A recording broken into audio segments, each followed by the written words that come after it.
Thank you so much for being a Waging Peace supporter.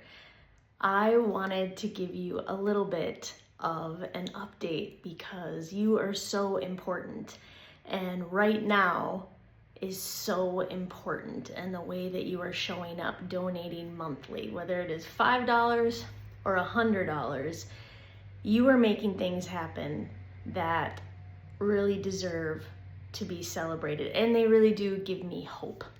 So as a supporter in the last month or two, you are currently helping me put peace in public in my community. We put on the Duluth Peace Hero Awards once a year. So instead of always talking about what we don't want, we put in public what we do want, and we put $1,000 cash prize on it. And so it's this night of storytelling. It's the people who are unsung and unseen. The ordinary people doing extraordinary things are the peacemakers. And it really, in a way, I feel like saved the heartbeat of my city last year. We did it on the eve of the election.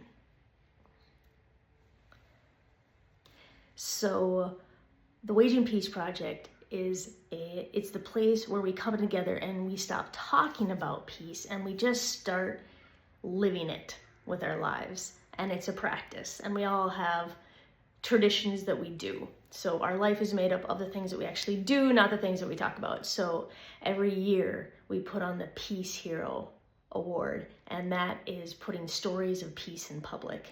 And then every month we put on a meal for our unhoused neighbors in a home that offers advocacy and shelter for women and kids and families who are experiencing homelessness. And every week we offer one action of advocacy, local and global. So it is yearly, it is monthly, and it is weekly. And I want to thank you for making that happen, because nothing is easy and everything is getting harder, and there are less and less people able to donate. There's less and less people able to volunteer. And the weight is just getting heavier, I think, for so many people, and especially all of the people who are under the systems and the policies and the racism. It's tough. So I really just want to say I'm a real person, and I really appreciate you for what you're doing. And also in my local advocacy, there's been a whole lot of racism, like since my son was in kindergarten. He's now in 11th grade. And you've also helped me be able to petition my school board to make changes. And this has been like a really long game, and I've never really seen much change. But in the last couple weeks, there has been so many racial slurs. Every single time my son's football team plays, they get called racial slurs. And I just keep reporting it, and I keep saying something, and like they just keep being like, well, what can we do? But this time it was pretty egregious.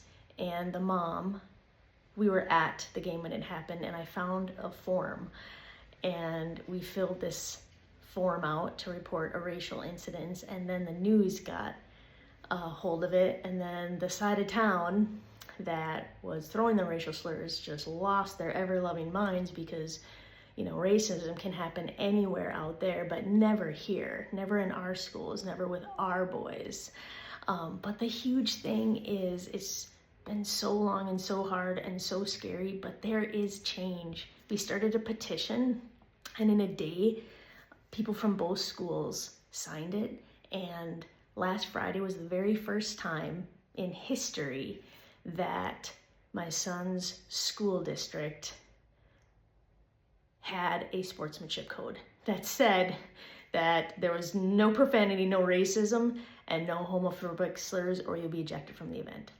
So there's a first for that. And for every kid who doesn't feel safe in class because hate speech and harassment, doesn't feel safe getting, playing sports, doing anything, it still is a big deal that it got changed. And then today the superintendent sent out email to the whole district, and we've got a couple high schools and a couple middle schools and like 9 elementary schools saying that there is no place for this, zero tolerancy, and that there will be definitive action.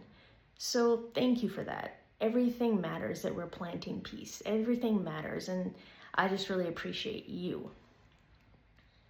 And I know emails are emails, but I want to celebrate. We have things to celebrate.